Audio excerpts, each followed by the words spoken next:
Good day, Knicks family. I hope you're enjoying your weekend. Uh, I hope that your family is safe and healthy and that you're also safe and healthy. And of course, that the needs of you and your family in terms of food, shelter, clothing, as well as health are being met today. Uh, Greetings to Sister Nancy Stevenson there. Glad to see Miss Stevenson. Sam, my man King Ribby RM, Jose Vasquez, Flatbush Dre, Deshaun Wilson, Cherokee Indian, my brother, Superstar, my brother, NYNK, no, excuse me, KNYT, my brother, what's up? Senior Beef, G Castino, how you doing? Kanal Banyawa, how you doing? Shalom. And brother 2189, Mr. William 1072, Yashaya, how you doing? Shalom. Severe Georgeson, sorry, Severe Georgeson, how you doing? Good day, Knicks Nation. Steve Feldman, Anna Grill One, Miss Margaret Edwards, glad to see you. Hello, Jabroni Z, my brother Malik Shabazz. By the way, Malik Shabazz, I'm gonna say I will give you the credit because you was right. The Knicks did beat Miami, but it wasn't quite as convincing as we thought it was. But hey, I got to give you the credit. Malik Shabazz did call. Valex Prime Sports, Roberto Mendez, Born Freedom, Quan Johnson, my brother Adrian Reality, and David L. Byer. How you doing, David L.? Franklin Reeves, Chadwick Andrelin. Okay, D.O. Earl Harris. How y'all doing today? All right, Lazarus Dex. Man, we got representation in there. What's up, y'all? So, oh, thank you, Mr. William. My dad, I saw him yesterday. He is doing great, and I'm very happy about that. I left there with a smile on my face. He was making me laugh. He always makes me laugh, and I was making him laugh. And so, yes, we had a good time yesterday. I did see him, and yeah. All right. So let's talk about the team of the hour, shall we? Let's talk about the team of the hour. That is the New York Knicks. So as we have been saying all along, I think y'all know that the Knicks are going to win at least 45 games. And the Knicks are now 45-33. As we have been saying all along, all through the fire Tibbs chants from those poor drug-infested fans, Tibbs would get this team playing their best basketball at the end of the season. And here we are. Tibbs has got the team playing the best basketball at the end of the season. Very good. Akil Hicks, Warren Franklin, D.O., Quan Johnson. What's up, y'all? Jay Cruz. How y'all doing? So there's a lot to cover today. The depth. Okay, we recognize the depth that the Knicks had before, obviously, the media, the hateful Knicks media out there recognized it 2 years ago when we were calling them Mob Deep. Y'all recall that? The Mob Deep moniker came from this channel, and we were looking at this 2 years ago when we looked at Baby Obi, Baby IQ coming off the bench, and I was like, okay, this is Mob Deep right here, right? And we knew they were going to develop into what we have now. We also know there's a problem coming up with Obi. We knew that this is not surprising. We're expecting that. But I was not expecting them to go ahead and sign Jalen Brunson. I was not concerned about getting a point guard, as everybody else was. Once we got Emmanuel Quickly and Deuce McBride, I felt like we were set. We just needed to wait until they developed. But obviously, the Knicks had other plans. And again, I want to stress, I was not with the signing.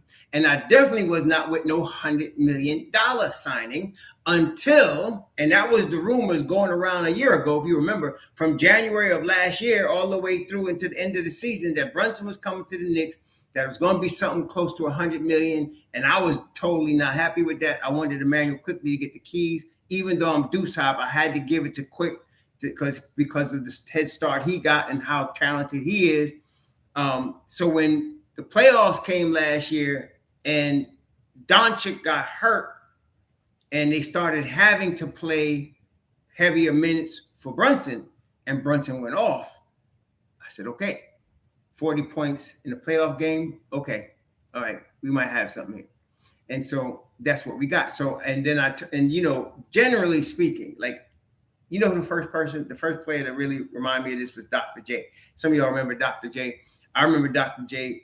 I first knew about Dr. J when he was on the Virginia Squires. I just realized that he was from Long Island at that time. This was back in, like, I guess 69, 70, something like that.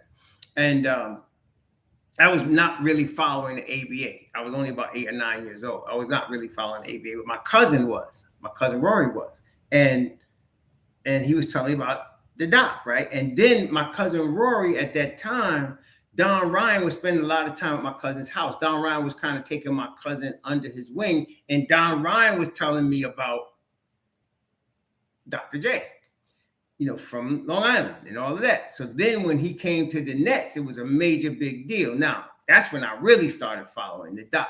It was Michael Drake. It was when he came to the Nets. And he was playing in Uniondale, right? My family's from Hempstead.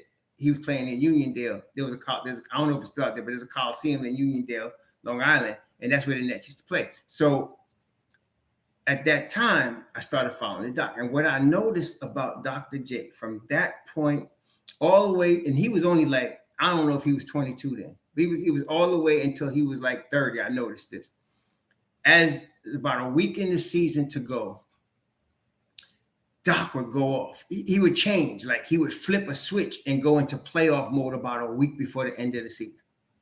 And he'd drop heavy points, like 30, 40 points, a big rebound. It's almost like he was possessed. He took over a different persona. He was great normally, but when all of a sudden it was playoff time, Doc went to a new level about a week before the playoff.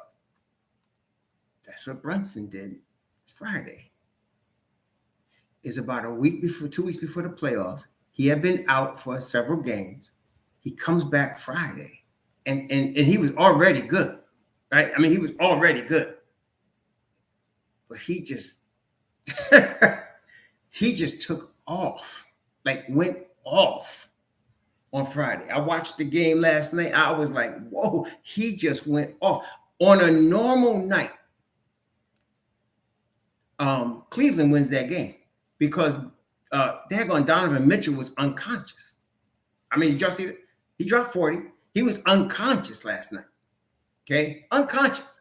No, I don't think it was the best game of the year with Jim. I think we just hyped on the moment, but I hate you. But no, it wasn't the best game of the year. I think the Miami game was actually bigger, but because of how it was won. But anyway, Donovan Mitchell was going off. And I was like, okay, because you know what? Cleveland has the same struggle the Knicks had when Mitchell Robinson got hurt. Jarrett Allen is a major part of what they do defensively. And Cleveland is they're probably like top 3 in the NBA in defense and plus minus. The differential, offensive, defensive differential. They're really, really good defensively. And so Jarrett Allen is a big part of that. Evan Mobley is a big part of that. And Isaac Okoro is a big part of that. They were missing both Allen and Okoro last night. Now, Okoro is not a big part of what they do offensively, but he's a major part. He is Quentin Grimes on their team. He guards whoever the best offensive player is on the wing on the other team, okay? And he could do that. I mean, Isaac Okoro was that dude at Auburn, and he's become that dude in the NBA defensively. Okay, so they were missing Okoro and Jarrett Allen. So that's why they started struggling as soon as that went down. They started struggling. And so that was and I'm not making an excuse for them, but I'm saying that was a major piece for their defense. But they still had Evan Mobley. They also have a deep bench, right? They still had Dean, I forgot his name, something Dean. He's good. They still had Karis LeVert. They still a deep, really good team. That's why they are where they are, in the playoffs. I mean, they're really deep, man. They still had Lamar Stevens, Karis LeVert. They still had Sadi Osman, D Wade. They're really good still. They're really deep. Okay, but the Knicks, they would have been able to ride on the coattails of Donovan Mitchell on a normal night. But this wasn't a normal night, and this wasn't a normal team. What I liked about Brunson, obviously, he took over the game offensively. I mean, he just completely dominated the game. There was nothing Cleveland could do. You know, defensively is what stops, to me, Brunson from being called that superstar dude. But he still should be all NBA. He still should. Because if he could play defense the way he, even half of what he plays offense, he'd be, man, shoot, he'd be CP3. But offensively, he's that guy that when he's going like that, there's basically nothing you could do. There's too much footwork. He's going to get you in foul trouble. It doesn't matter if you put a big on him, a small on him, a medium size, a length on him. He's going to kill you when he's playing like that. That is playoff Brunson. Okay? That's playoff Brunson right there. What I also like, though, is that the young Lions, man, the IQ, the Quintons, the Obis, the RJs, the Mitch Robbins, all these cats are young. You could see they were hungry. They were like Obi, especially, he had finally got his chance and he was out there trying to do his business, man. Now, he only played 18 minutes. I don't know why, but they were good. And you know what? Look, let me be careful here because I don't want Gumby getting all upset. I don't want Gumby getting all upset. Okay. Randall is all NBA. He's an all-star. But I'm going to tell you, I'm not worried about missing Randall. I'm not. And I'm going to tell you something else.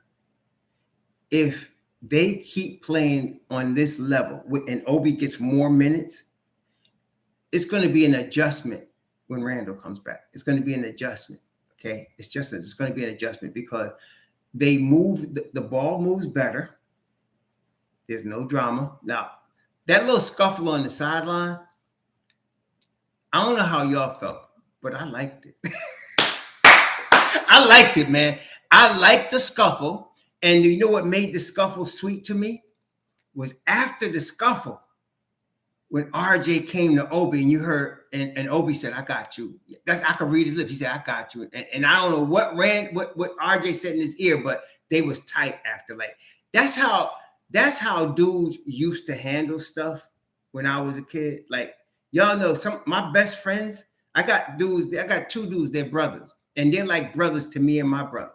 And how we became brothers is them and the third dude jumped me with pipes and hammers when I was 12 years old. They tried to off your boy with pipes and hammers.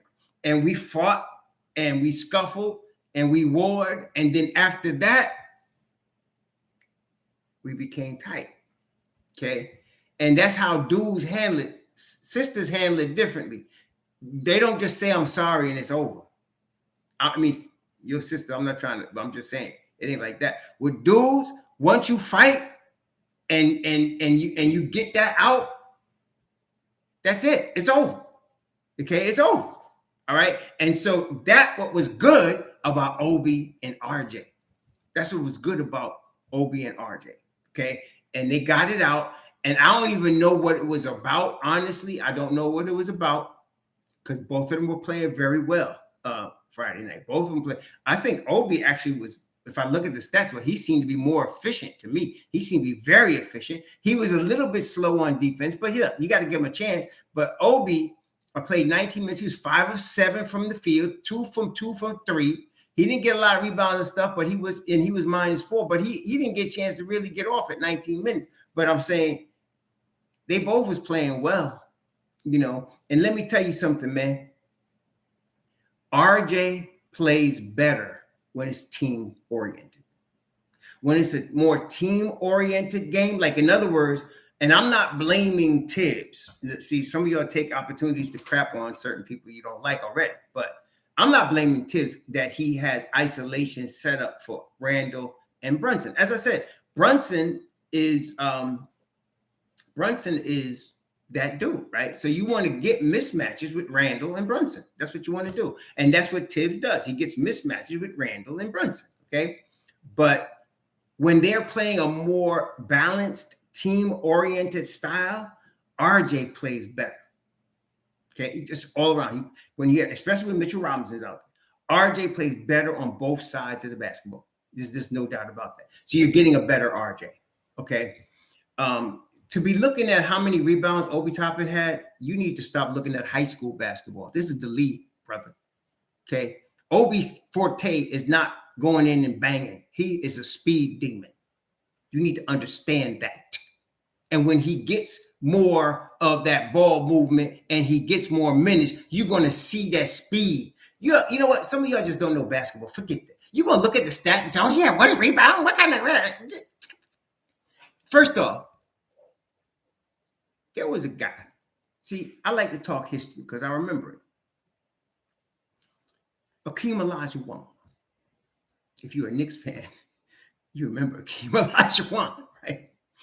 Okay, so the Knicks lost in '94 to the Houston Rockets, but people, Houston Rockets won the chip the next season. Again, the Houston Rockets won it back to back. Okay, back to back. That second season when they won the chip, y'all remember how they did it? They went and acquired Clyde the Glide Drexler. Y'all remember that? Y'all remember Clyde the Glide? They went from University of Houston. They went and they acquired Clyde the Glide from Portland. Now, why was that important? They called him Clyde the Glide because actually this cat could dunk from behind the foul line. It wasn't even like a foul line dunk. He could glide from behind the foul line and dunk the basketball. And he could score. I mean, this dude was the deal. Okay, Clyde the Glide. He was past his prime when Houston got him. But what he still had was speed. A whole lot of speed. Okay. And during the playoffs that year, they would win games by getting him in the open floor and utilizing his speed. Why do I bring that up? That's Obi Toppin. Okay. That's Obi Toppin. Okay. So if you know basketball, if you remember Clyde the Glide, if you remember that series, you'll understand what I'm talking about. That's what's going to happen with Obi. On top of that, Obi can shoot the three. Some of y'all was like, all he can do is dunk last year until he started hitting his three when he started getting more minutes. Now that he's hitting his three, some of y'all like, well, he's only a spot-up shooter. Some of y'all can't make up your mind how stupid you want to be. But Obi can do everything with the basketball. It's what he is needed is what you'll see him do. What is needed, okay? He's got the talent to do anything with a basketball that needs to be done, okay? He just needs the time. He needs the time and opportunity. That's all he needs, all right? Yep. But so that's what I'm saying when I talk about Obi Toppin. But they're all hungry, okay? Now, Quentin Grimes, we already knew, or most of us, that he could play elite level defense. Okay. Now, he was getting toasted by Donovan Mitchell on Friday. He was. But if you watch the game, Donovan Mitchell was hitting unbelievable shots. I mean, there was stuff like Quentin was all over him, and there's nothing you could do about it. Okay, there's nothing you could do about it. Quentin was all over him. So, I mean, it's not like Quentin Grimes played bad defense. It's that Donovan Mitchell played superstar top offense. If he put that defense on almost anybody else, or even on Mitchell on any other night, he'd lock him down pretty good. But daggone, Mitchell was unbelievable Friday night. He really was. But Quentin Grimes is now not only playing defense, not only doing the playmaking, he is knocking down that three-point shot, as you all have seen. Let's take a look. Let me see what his stats were Friday night. Quentin Grimes was 3 of 8 from the three-point line. That's about 40%. 4 of 9 from the field. Only took 9 shots. 14 points. He was even on the plus minus. If you were to, again, he only took 9 shots. But the ball was being evenly distributed. I mean, because you had to give Jalen the shots. Jalen Brunson took 32 shots. But you had to have that if you're going to drop 48. He was 18 to 32. That's tremendous, man. That's tremendous. No, we all right above the rim. Some people tripping about this pick, man. Stop tripping. Shoot, we good. What's wrong with y'all?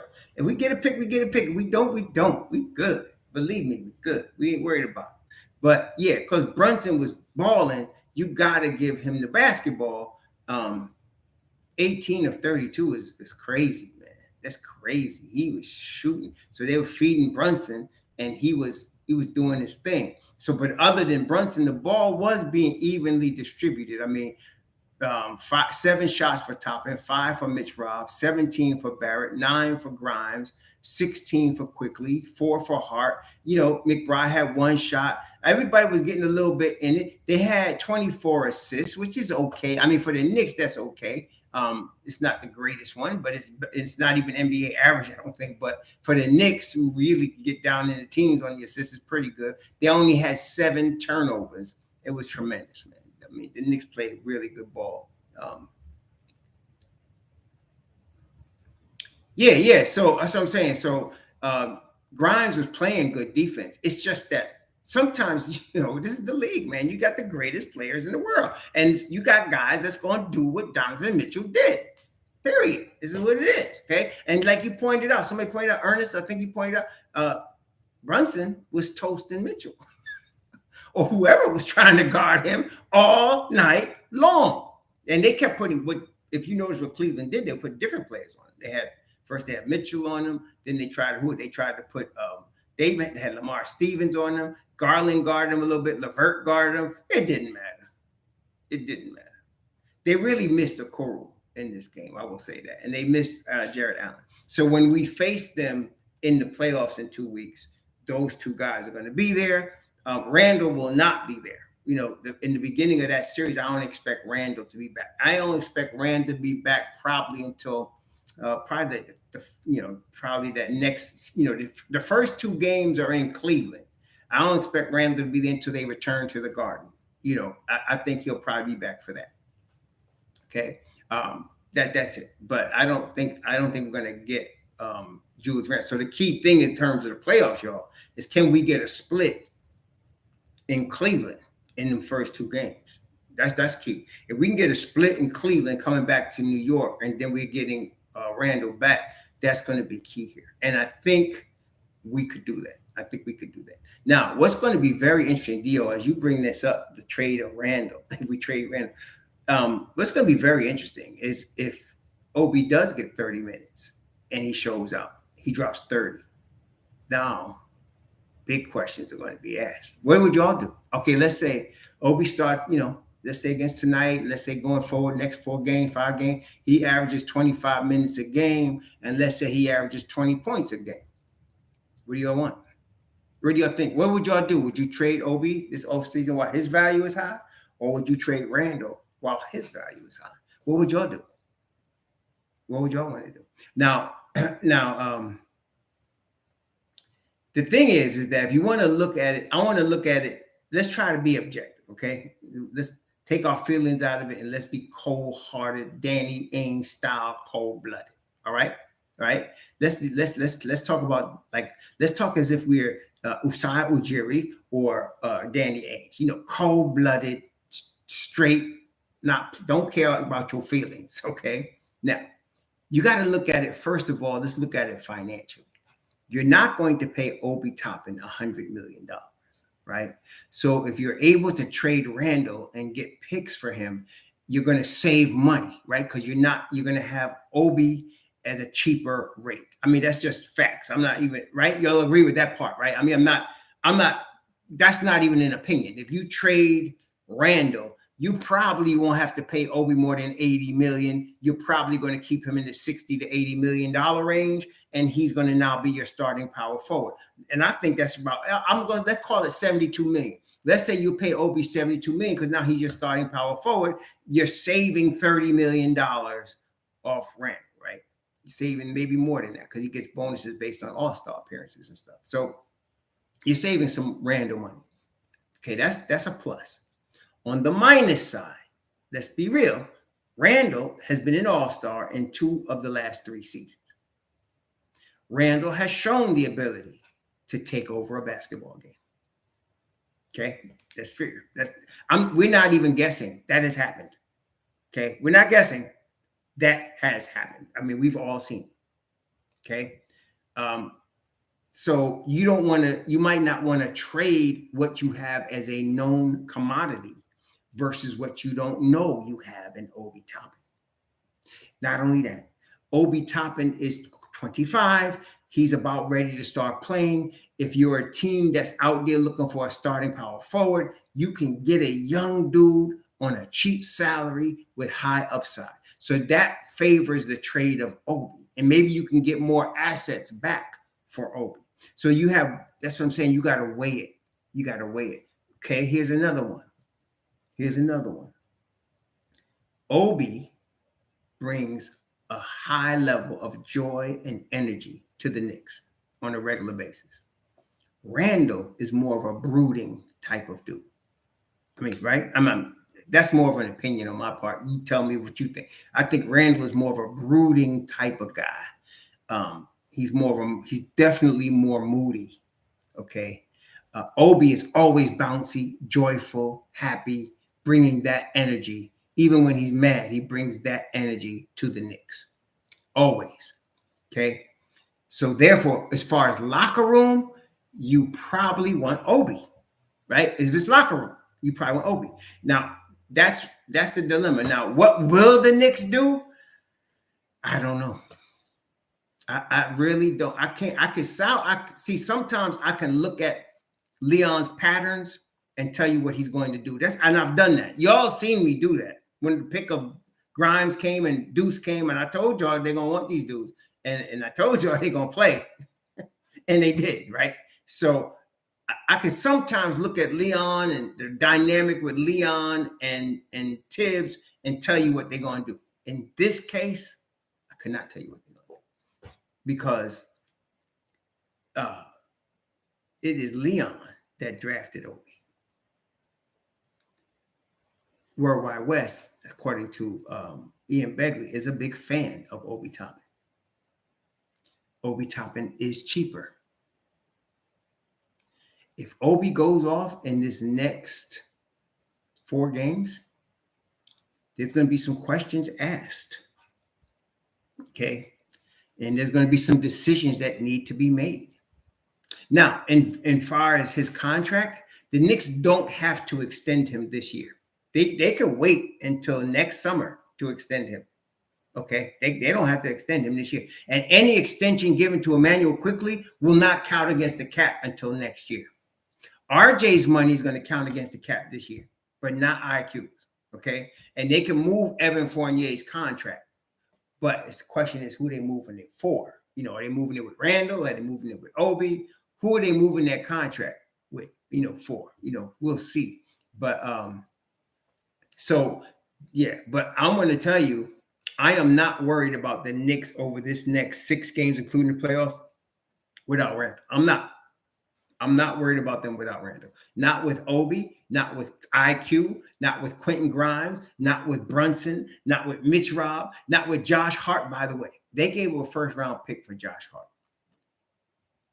That's why they depended on the Dallas pick. They gave up the first-round pick for Josh Hart. It was well worth the money. There ain't nobody in this draft that's going to play better than Josh Hart is playing for the Knicks right now. It was well worth doing. Well worth doing, okay? Well worth it. No doubt about it. We don't even need to discuss it. That's why y'all worried about the 11th pick. The 11th pick. You know what? We got Josh Hart coming off our bench right now.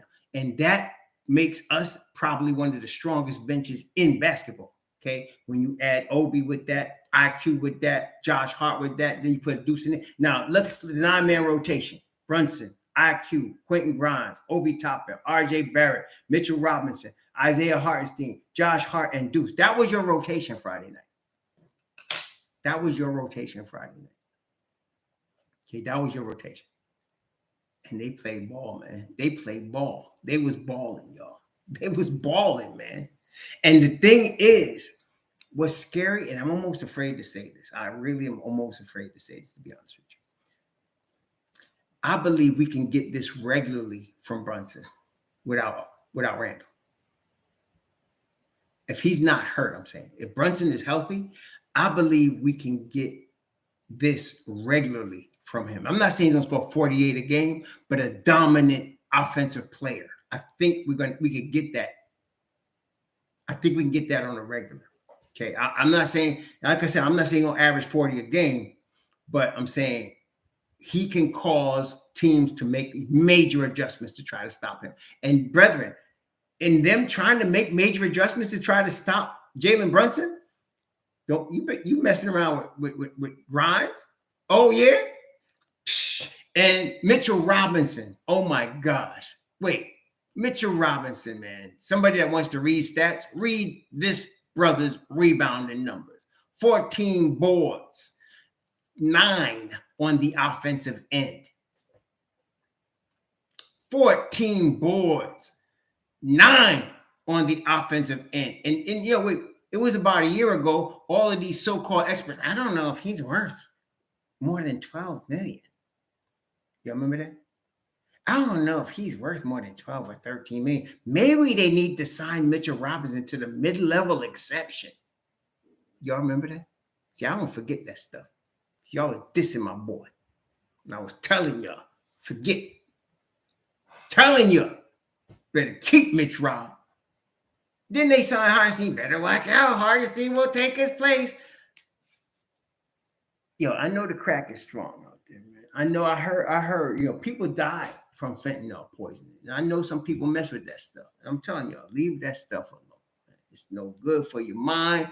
It causes you to start seeing all kind of hallucinations. And, you know, I'm just saying in general, leave that alone. Okay. Yeah, there was one fool talking about they need to let him go and get a stretch 5. I was like, bump a stretch 5. We got Mitch Rob, man. What's wrong with y'all? Bump a stretch 5. Remember that argument? Yeah. Part of the reason y'all don't see me in certain places that often anymore. But anyway. Yeah. But I'm saying we good, man. So I'm not worried about missing Randall. I'm not. I think we'll be just fine. And the 9 players that Tibbs went with the other day, let's keep doing that. Let's keep doing that, baby. So let's see what happens. Tonight they're playing Washington. And my understanding, did y'all hear this? I heard that that Kristaps Porzingis is sick. Like he got not COVID, but he got some sort of cold or something. Let me see here. Monte Morris is out. Kristaps is out. Kuzma is out. Beal is out. You know what they're doing, right? They're cashing in their season right now.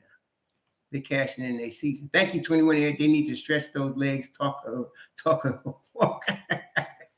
Yeah. So this is a trap game against Washington tonight. They're going to be tonight. Let's see. They got DeLon Wright. They're going to have Johnny Davis, Corey Crispert, Denny Abdiva, Daniel Gafford, our boy Taj Gibson. We're going to get a Taj Gibson sighting. So that's their team today now. And so they might be just cashing it in for now.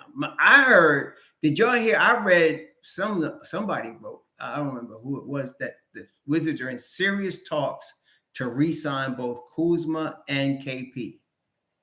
Yeah, but it's top 14 protected. And the way they playing, they're going to be in the top 14. We have the top 4. The Washington pick is top 14 protected. We have the Washington pick. It's top 14 protected. We have the Detroit pick, too, for the next couple of seasons. It's top something protected. We ain't getting either one of them because they're going to be up in there. Yeah. But I don't understand that move on Washington's part. I don't understand why they would re-sign all of those guys because they're not even in the play-in. They're literally going to be in the lottery. So why would they re-sign all those guys for all that money? I don't get it. It's not like Beal can go anywhere. I would trade all of those guys. I mean, really, seriously, yo. If you're with Washington and you're now out the playoffs again, and you got Bradley Beal, Kristaps Porzingis, and you got Kuzma, and you're out the playoffs, and you're not firing Wes Unsalt's son because he's a legend over there or whatever, what would you do? I would get rid of all them cats. I would get rid of all of them. I would try to get as many number 1 picks as I can. All of them. I would get rid of. And anybody over 24, 25, buy. And I would Build again. I do Danny Ainge, cold-blooded, get rid of all of y'all today. Bye. But hey, Organic Nick, what's up? But I don't think they're gonna do that. They're gonna try to re-sign these cats to heavy money, man. And Washington, y'all talk about being middling. Watch the Washington Wizards, they're gonna be middling. They're gonna be middling for a minute. They're gonna be middling. But it does, I have to say something though here. Now, y'all ready? I think this summer, I think Portland's going to trade Dame Dollar. I think Portland's going to trade Dame Dollar this summer. What you think? I think Portland's going to trade Dame Dollar. I'm not saying Dame Dollar wants to leave because he definitely does not. But I think they're going to trade him. I mean, look at their team. They got Anthony Simons, a young guy, kept approaching his prime in a couple of seasons. He's still got a couple of seasons. He's good. He's already good. They got Reddish. They're going to lose Grant. Nurkic has been there forever, and he ain't doing much for him. They got Nasir Little. I could see, and they just drafted the kid, Shaden Sharp, who's going to be a future star. They're going to trade Dame Dollar. Where? I don't know. But they're going to trade him. I can see that happening. And I don't know if he goes to LeBron in LA or where he goes. Wherever he goes, he's going to make them better. But yeah, I don't know where he's going though. That's $50 million a year. And the New York Knicks are not trading Jalen Brunson. They're just not going to do that. So I don't know. I don't know what happens here. I really don't know. I would agree with you, Dio, for sure. I'm totally not in it. But you're going to hear that noise from Knicks Nation and all Knicks media, like on loudspeakers from probably June all the way through the summer. You're going to hear it because I'm telling you right now, they're going to trade him. I think they are. I think he should probably go to the Lakers if he was going to be traded, though. I think LeBron and him, LeBron like 100, Dame Dollar to help them, But yeah, you're going to hear people going off. Stephen A. Stupid's going to be talking about trade the whole team and get this guy. He's box office at the guy. You got to get this guy. But I'm not with that. But I think this is the year they trade him. I think this is the year they trade him. I think it is. Okay. Yeah. But anyway, Brunson is that. IQ's a nice brother who I know. He sent me a message and he's like, you see Brunson went off. IQ's really not ready yet. I was like, no. Don't get it twisted. I'm telling you, if you give IQ the ball from training camp and you play him 35 minutes a game and he's your starting point guard, he will do exactly what Jalen Brunson is doing. Okay? He will do exactly what Jalen Brunson's doing, except he'll play better defense. Okay? And that's no knock on Jalen Brunson. I want playoff Brunson. But don't tell me IQ is not as good as him. IQ is as good as him. See, some of y'all don't believe until you see. Some of us can see before it happens. And I'm telling you, if you give IQ 35 minutes a game and you give him the ball from training camp, you said, this is your team, Emmanuel, he'll do the same thing. He'll do the same thing. Be just as tough. He's a different type of player, so he'll do it in a different way, but you're going to get the same result. You're going to get the same result. Yeah, I don't need to see it. I already seen it. I've seen enough from IQ to know he could do that. Okay? This boy is big time. I'm telling you right now, he's big time.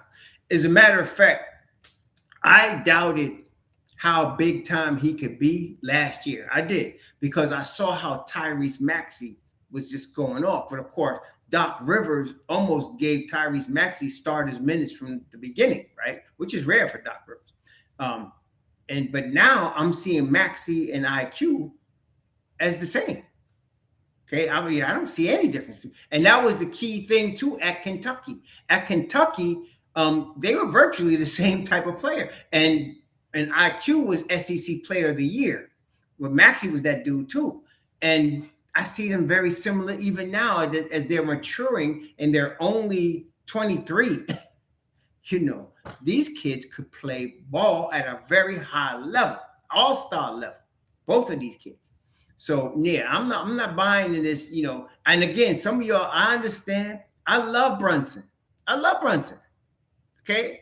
I ain't got a crap on Brunson to tell you IQ's better. I just think he is.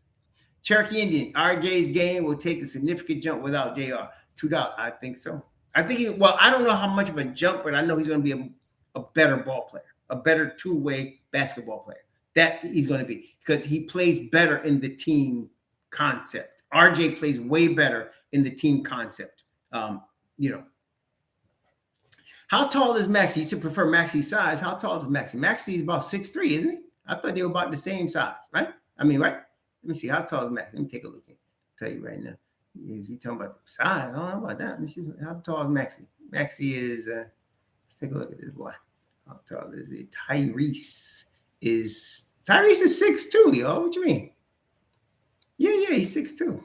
And isn't our boy 6'3"? Isn't our boy 6'3"?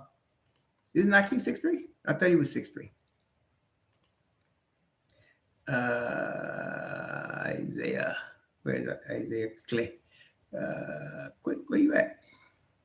Here he is. He's 6'3". So Quick is a bit taller. Quick has got long arms too. Now I think, I don't know what that size thing, man. They're about the same size, but to me, they played the same way, right? They both play the same way. And daggone it, man. Daggone IQ.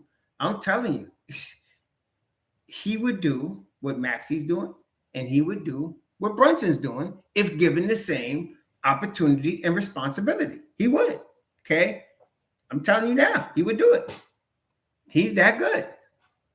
And again, some of y'all, like, if I say, like, you know what? I would trade RJ for Grant, right?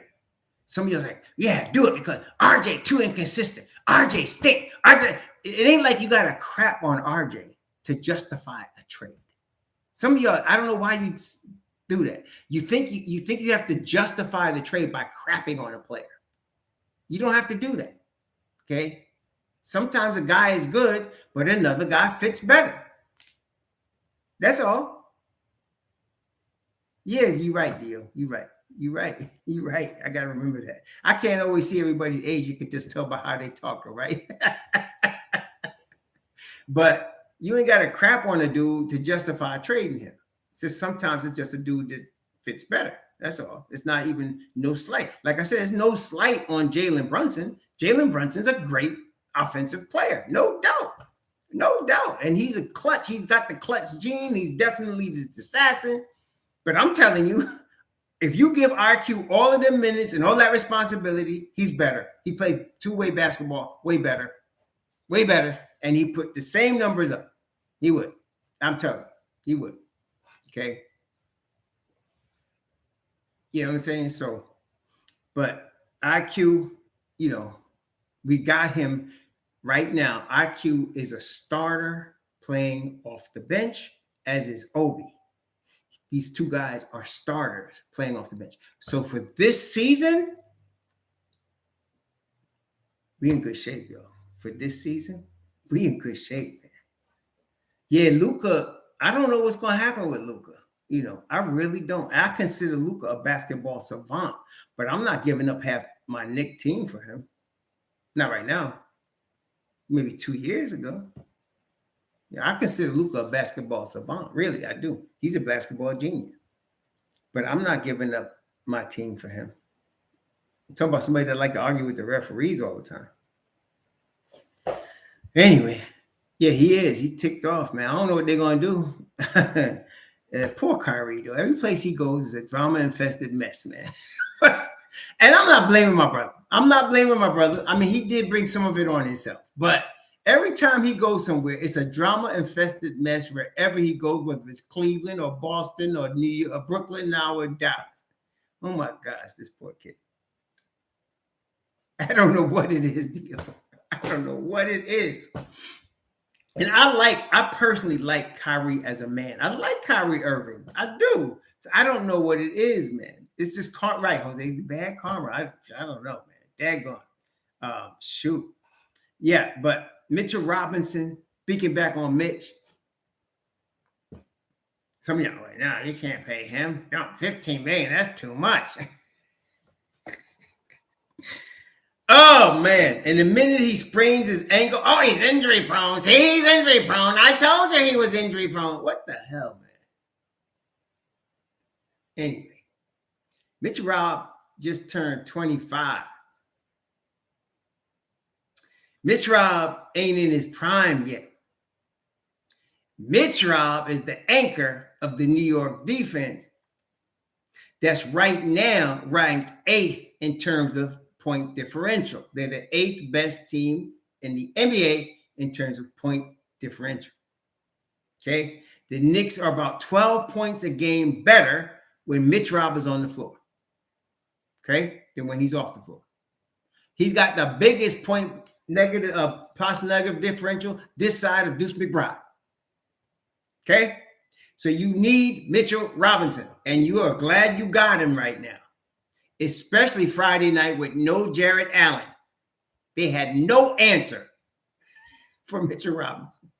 Okay? So I am very happy. Look, he needs to hit his free throws. I agree. If he can get a little baby hook, a little jump hook, a little move in the lane, great. And I think he could do that. He's got the talent to do all that. He does got the talent to do all that. But if I could get him giving me 14 rebounds, giving me 2 blocks, giving me 9 offensive boards, I'm very happy with Mitch Robinson. Very happy. Very, very happy. Bring this every night, Mitch Rob. We're good, brother. We're doing good. Hartenstein. See, this is the thing.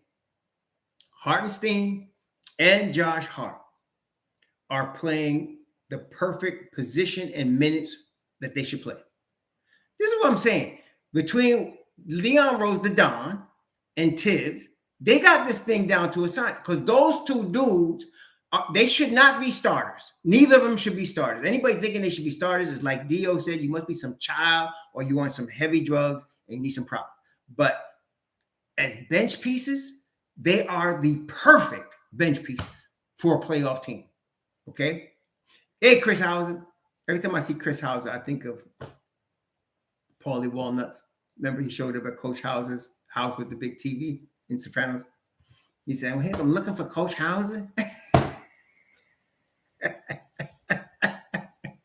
Remember that? He said, and he was standing with that gangster stare, boy. He was standing like a gangster. He said, I'm looking for Coach Hauser. What's up, Chris? Good afternoon, Coach Rubens. So anyway, they are playing the perfect position for them. Okay. And Josh Hart is in his prime. He's 28. Hartenstein is only 24. He's going to be 25. So he's not in his prime yet. But together, oh my gosh, they are playing really high level on the second unit for the Knicks. And brethren, this is going to be very, very important when we play in the playoffs. It's going to be very, very important when we're in the playoffs. Okay. Now, I ain't forgot about our boy Jericho Sims. Okay. I ain't forgot about our boy Jericho Sims, except to say this. Are you ready? And I said if, Gumby, if the Knicks were to trade Julius Randle, we do not need to go get another 4 because we would have Obi Toppin backed up by Jericho Sims. Jericho would get those 12 to 15 minutes a game that Obi's now getting, and Obi would be the starter. That's what we have. You understand? That'd be fine.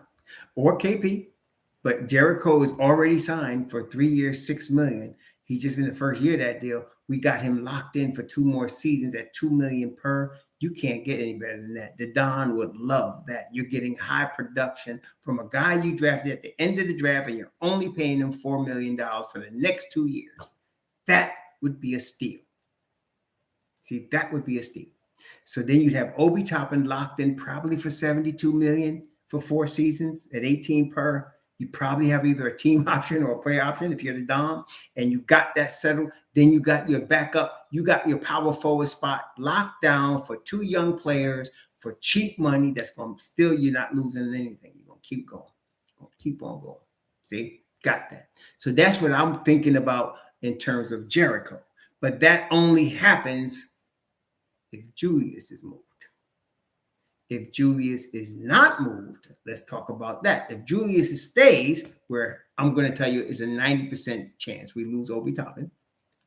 But even if we lost Obi Toppin, which I'd hate to see happen, Mobb Deep would be gone.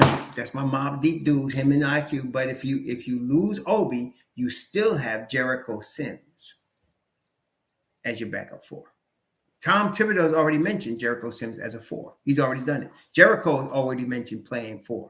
So they could still move forward, even if they kept Randall and moved Obi. But somebody's got to move. Between Obi and Randall, somebody really needs to move because you can't. Obi's 25 now. He's not going to be sitting at age 25 next year. He's going to be playing minutes for somebody. The question is who? Okay. The question is who? Like I said, this year, if we get a draft pick, man, I want Chris Murray. I want Chris Murray. I like Taylor Hendricks also.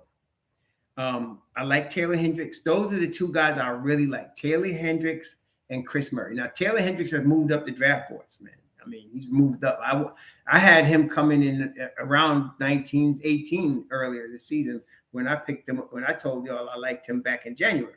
But now he's moved up. But Taylor Hendricks is a development guy. He's a guy that he'd be, I hate to use the word project, but he'd be that kid that we'd be developing.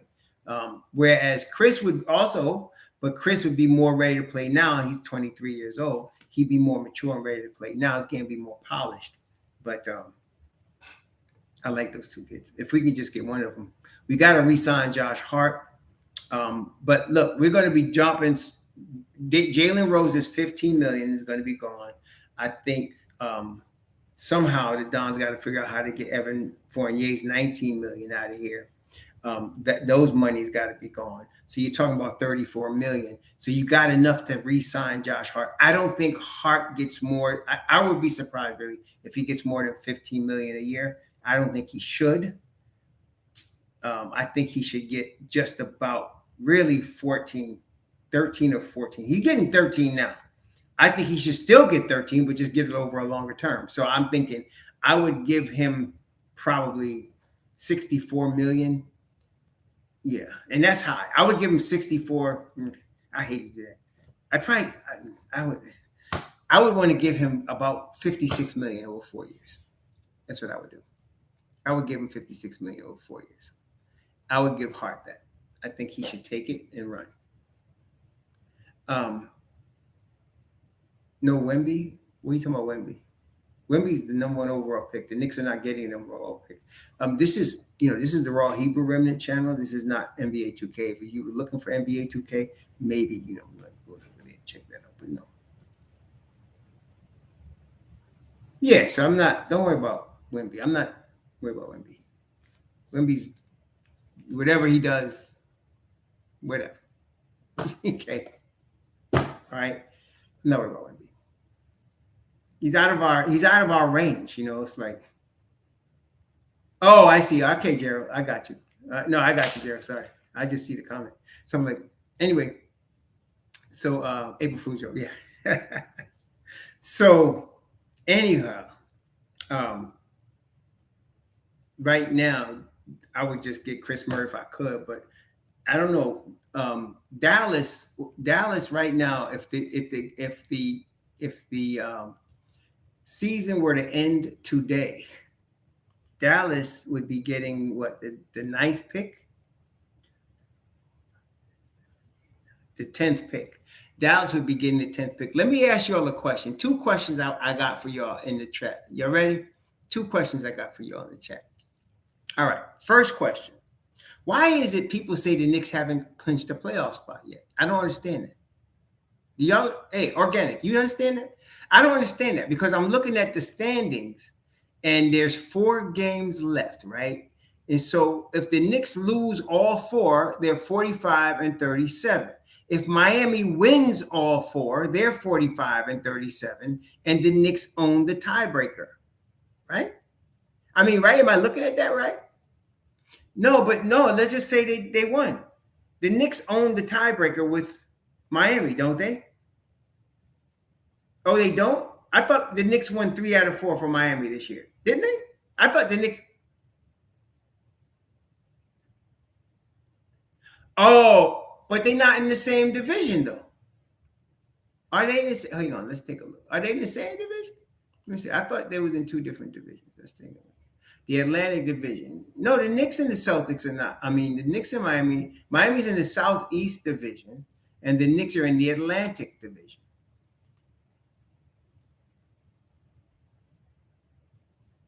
Oh, so division winners even. Oh, I see what you're saying. So division winners are before tiebreakers, right? Is that what you're saying? Oh, I got it. Okay, okay, okay. That's the answer to my first question because I wasn't understanding. I was like, why are they saying that? But now I get it. So Miami wins. Miami's actually winning the Southeast Division, which is a sorry division, and the Knicks are third in the Atlantic Division. Okay, I got you. I got you. I got you. I got you. Okay. All right. So that's question number 1. So okay, that makes sense. So now question number 2 is my second question. So Dallas would have the 10th worst record in the NBA. Okay. Dallas, if its season ended today, they would have the 10th worst record in the NBA. Is that guaranteed no lower than a 10th seed, 10th spot, or can they possibly go lower than that? Like, can they get 12? Yeah, Kevin, I did get that. Okay, so so Dallas can fall in the lottery. That's what I mean. Nice. That's what I'm talking about. So they're the 10th worst team in the NBA, but it's not necessarily they're going to get the 10th spot or better. They could drop to the 12th spot, right? So in other words, what I'm saying is, even if they finish like this, it's still possible for the Knicks to get their pick. Okay, that's what I wanted to know. Okay, all right, that's what I wanted to know. Okay, that's what I wanted to know. I need them to win 2 more games and finish like the 11th best team. I need them to win 1 or 2 more games and finish like the 11th worst team in the NBA, so that we can get that. That would be nice, but we'll see what happens. The Knicks will be all right either way. As far as what we control, we're doing what we can. Okay. Yeah, are they nice? They 1 spot out of 10. Let me just take a look at that. So they 1 spot out of 10. See, let's see. Looking at the Western Conference, yes, they're 1 game away from the Thunder. That's right, 1 game away from the Thunder. 2 games away from Minnesota, but the Thunder's playing really good, and I like the Thunder. Ooh, that's a big toss-up, man. Shoot. And I think Dallas got a really rough schedule to finish the season, don't they? Let's take a look at their schedule, man. Dallas plays Atlanta tonight. I want to see that game. Then I want to watch the Knicks game and Atlanta, watching score in Atlanta. They play Atlanta at Atlanta. Ooh, they got to play Sacramento Wednesday. Unless Sacramento's resting people, Dallas got a problem. And then they got to play Chicago at home on Friday, and they finish the season against San Antonio next week, Sunday. So, I don't know. Yeah, Atlanta balled a little bit. They beat Cleveland last week. Atlanta's the team that beat Cleveland before we beat Cleveland. They beat Cleveland last Wednesday. So, I don't know, y'all. This is not looking good for Dallas. Damn good, man. And let me ask you, is Kyrie playing or is he hurt? Shoot. I mean, is Kyrie playing or is he hurt? What's the story? Let's see. Frank Ntilikina, as usual, is day to day. So everybody's healthy except Frank. Everybody's healthy except Frank Nitty. So, listen, they need to win some games, man. Oh my gosh, man. Kyrie playing, so they must really stink, man. They really gave up a lot to get Kyrie. Giving up Dorian Finney-Smith, they gave up their defense. right? They gave up Dory Finney-Smith. Like, what? You gave up your defense right there. Yeah, you gave up your defense right there. So I don't know, man. Yeah, Frank hurt his groin, man. This boy better quit messing. Well, this boy playing games with them sisters too much, man. He need to calm down and focus on his craft, man. Frank Nitty, man. Yeah. He need to focus on his craft a little bit. That's all I'm saying. I still like Frank Nitty. Disappointed me, but yeah. Anyway, Dallas got to win some games. Dallas got to win. Please. I just want them to win some games. I would really like to get that top 15 spot from them. That would be good. And I really like to get that. Hey, I don't know. Maybe they could get Kyle Kuzma. I don't know what they're going to do. But the Knicks are playing Washington today. We got to do this business today in the Garden. I'd like to see Obi get at least 30 minutes. I want to see Deuce get 15, 20 minutes. Can we get 20 minutes of Deuce today? Yeah, let's do that. Okay, shoot. Yeah, that's right, Chris Hauser. They don't have the complementary players around Luka and Kyrie. They need a lot of defensive players. I really don't think so, Organic. And the reason I don't is because the reason I feel like the Warriors won't win the championship this year, and the real main reason is because of lack of Wiggins. Whatever the issue is with him and Mama and their baby or whatever, if that gets fixed, they can win the championship. And so I don't think he's going to be available. I think they're going to want to keep him, and I can understand why. To me, Mitchell Wiggins was did I say Mitchell Wiggins? Andrew Wiggins. Sorry. Andrew Wiggins, is he back? Because he's the difference last year in them winning the championship.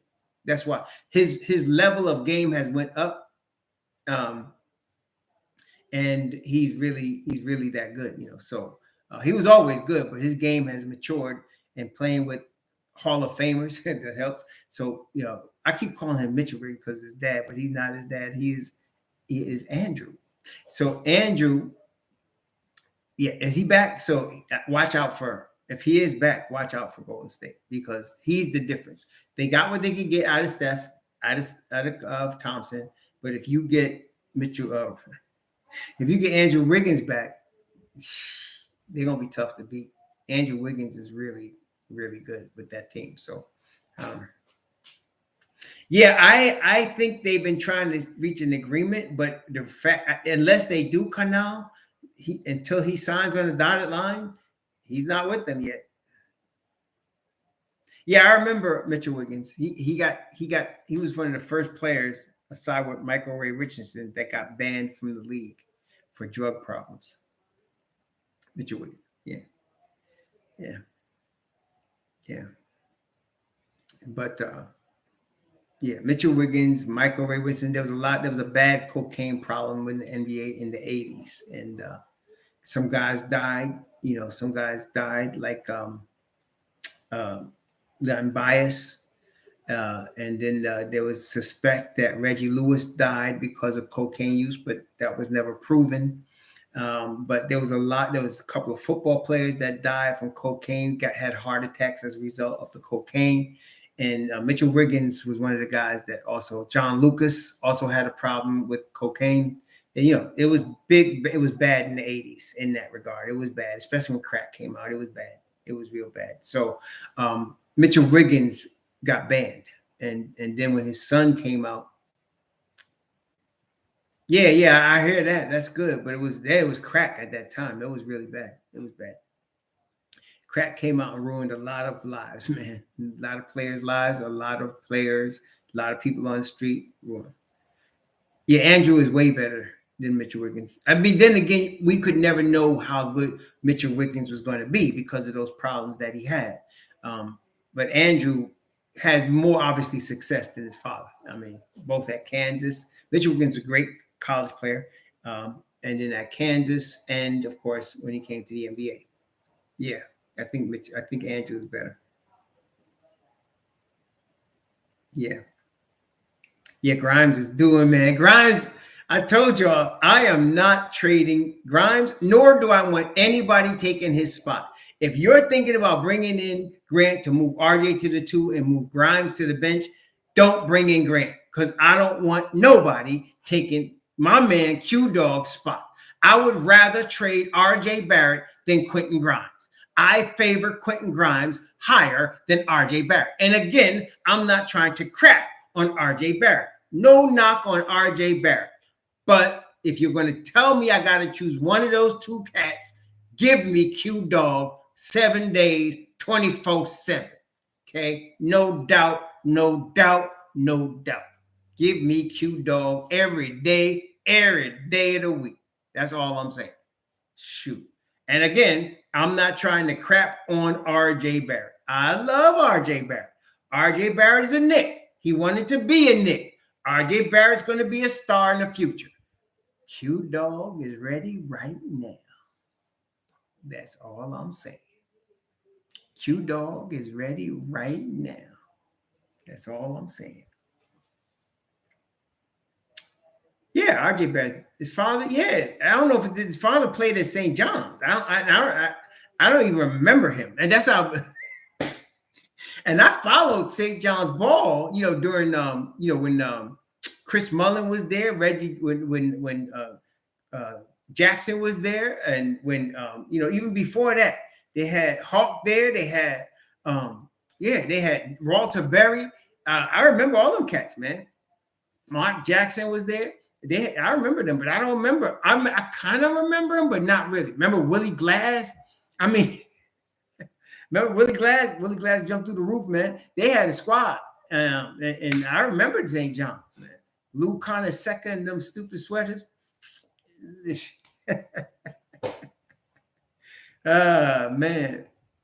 But I don't hardly remember. RJ. I don't remember Barrett. I don't really remember RJ Rowan Barrett. I don't. I don't remember him. But whatever. Whatever. Like Gary Trent. Like Gary Trent is Gary Trent Jr. Gary Trent, his father, played in the NBA. His father was an All-American. I think he played for Iowa. He was pretty good, but he ain't like his son. His son is better. Same with Jelly Bean Bryant. Jelly Bean Bryant played for the Sixers. He was pretty good. He was a bench piece, rotation player, but he wasn't Kobe. He wasn't Kobe. And then of course now you got the opposite because now you got LeBron, Bronny. Bronny's gonna be pretty good. I like somebody compare Bronny James to the guy on the Celtics. And I said, man, that's a good comp, man. Compared him to what's the dude on Marcus Smart. And that's a good comp. That's a really good comp for Bronny James. Bronny James has got the game like Marcus Smart. He's got a Marcus Smart type game, really, on both sides of the ball. So that was his name, Jelly Bean Bryant. Yep, I hate you. His name was Jelly Bean Bryant, Joe Jelly Bean Bryant. That was Kobe Bryant's father. And he played for the Sixers, and then he went overseas and he had Kobe, and then, the rest is history. Yeah, that was his name. Oh, yeah, Felipe Lopez. The first supposed to be superstar, Dominican superstar. Supposed to be Felipe Lopez. I really never understood the hype with Felipe Lopez. I remember him. He was good, but I didn't think he was going to be like all of that. I didn't think he was going to be all of that. I really didn't. I thought he was good, but I didn't think he was going to be a superstar. It's like this, like with Bernard King brother. What's the Bernard King? Y'all remember Bernard King's brother? Oh man, I forgot his name, but he was good and he was dominant in high school. But then he went to Maryland and disappeared, man. Albert, yeah, he went to Maryland and disappeared in college. I mean, he was all right, but he wasn't that good. Jeff Ruland was better, Albert King, yeah. Bernard went to Tennessee and was dominating, man. Bernard couldn't do nothing with him in Tennessee. Okay. Yeah, but I never thought he was like, everyone was like, wait till Albert comes. And I was like, okay. And then I saw he had played in like a city championship game and he shot 20 out of 22 or something. But his jump shot, nobody was challenging him. It was just coming down the floor and shooting. Nobody was challenging him. But then when he went to Maryland, he couldn't do nothing. He averaged like 14 a game. I was like, what is he doing? What is this guy? And then I mean, I like he was all right. But Albert King came out around the mid '80s, if I'm not mistaken. No, early '80s. He came out early '80s. Whenever Jeff Rulin, we played against Jeff Rulin's team when I was in high school. He went to Jeff Rulin went to Iona and then went to the Sixers. Albert King came out about that same time. Same time that class was Albert King. It was Jeff Rulin. It was Magic Johnson. They all came out around 79, 80, something like that. Yeah. And so everybody, but Albert wasn't as good as his brother. I didn't think he was going to be all that. Okay. And I didn't think Ray Williams was going to be as good as Gus. Gus was the daggone wizard, man. That's what I'm saying. Those cats from Mount Vernon. Ray Williams could play, but he's not Gus. He wasn't Gus. Mm-mm. Gus was that dude. Okay. That's why he got chips in Seattle. Okay. But anyway. Yeah. Allen Houston was really good. Really good, man. Well, Cat, we'll see. I don't know. Cat's a lot of money, man. Cat's a lot of money. And I'll be honest with you. I ain't seen enough heart from Cat. I mean, like Josh Hart shows heart. You know what I'm saying? You know what I'm saying? When you from New York, if you from New York, you know what I mean, right? Heart. I ain't seen enough heart from Cat. I gave him a big pass because his mom's passed away. From the COVID. That's bad, man. I feel bad for him. His mom's passed away. May she rest in peace. So I gave him a little pass for that. I gave him like a year, but all right, 121.95. I like it. But I don't know about Cat. I think he's a little weak, man. I don't know. Yeah, I think he's a little weak, man. But Walter Berry, my man, he liked a little wine. He liked a little wine. That's what stopped Walter Berry from becoming the superstar. He liked the little women, little wine. Walter Berry, with his left hand. Anyway, let me get going, y'all. So it's been real. I'm gonna be with the Strickland tonight. Yeah, the Strickland. Yeah, we're gonna be on with the Strickland tonight, and it's after the game. We're going to be on with the Strickland. I want to thank y'all for showing out today. Appreciate that. All the brothers and sisters that came today. And I hope you all please enjoy the rest of your weekend. And let's enjoy this Knicks. Hopefully nobody gets hurt and the Knicks win tonight. That's the key thing. Let's get them winning. Let's let nobody else get hurt. We'll be in good shape, right? Deuces. Yes, let's do the deuces tonight. That's right. Thank you all again. Shalom.